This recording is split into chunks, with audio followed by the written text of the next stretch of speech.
I'd owned my ranch long before the subdivision crept its way, toward my land like creeping ivy. 40 acres of pasture, horses, old barns, and the kind of quiet that makes a man breathe easier.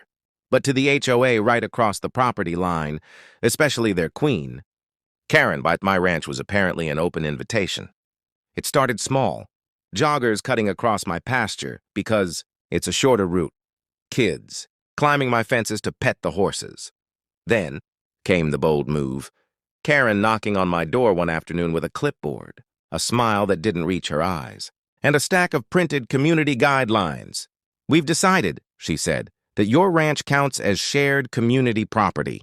Everyone should be allowed access for walking trails and recreation." I blinked. "You've decided? That's not how land ownership works." Her smile thinned. "You can either cooperate, or we can escalate." That was the moment I knew. She wasn't confused. She was testing me. Over the next week, the trespassing got worse. Families picnicking near my hay barn. Teens riding dirt bikes across my fields. Someone even tried to borrow my ATV, unsuccessfully thanks to the kill switch. Karen's final straw came when her HOA sent me a letter demanding I remove all restrictive fencing. That's when I called an electrician. By the following weekend, a brand new electric fence, low voltage, legal, clearly labeled, wrapped the entire perimeter. Not dangerous, but enough to deliver a sharp, "Don't try that again" reminder.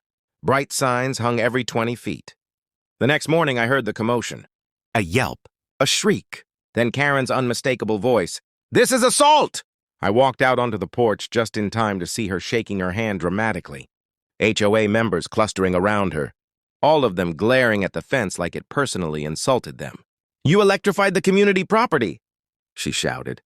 "My private land," I corrected, "and the signs are big enough to read from space."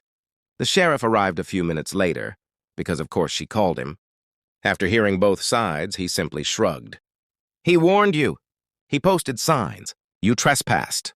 Karen sputtered as the sheriff handed her a citation for unlawful entry. When they finally cleared off my land, I tipped my hat and headed back inside. Sometimes justice hums at 7,000 volts.